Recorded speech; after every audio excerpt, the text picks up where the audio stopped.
এই দক্ষ শ্রমিক আবার নির্ভর করছে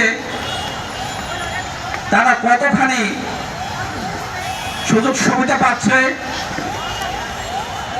তাদের দক্ষতা অর্জনের জন্য, তার উপরে সবসময় অবহেলিত। তাদেরকে যে মজুরি দেওয়া হয় সে মজুরি দিয়ে কোনো রকমে বাসা ভাড়া এবং ডাল ভাত খেয়ে তাদের মাস পার করতে হয়। তাদের সঞ্চয় বলে কিছু থাকে না। ছেলে মেয়ে পরিবার পরিজনের যে লেখাপড়া এবং তাদের চিকিৎসার জন্য কোনো অর্থ তাদের থাকে না। শ্রমিকের পরিবারের কেউ যদি অসুস্থ হয়ে পড়ে তার চিকিৎসা ব্যাহত হয়, ফলে তার কর্মদক্ষতাও হ্রাস পায়।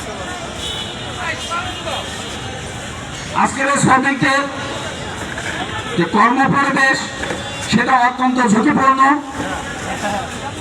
আমরা বলতে চাই, শ্রমিকদের জীবনের নিরাপত্তার কথা চিন্তা করে তাদের কর্মপরিবেশ আরো উন্নত করা হবে, ঝুঁকি মুক্ত করা হবে।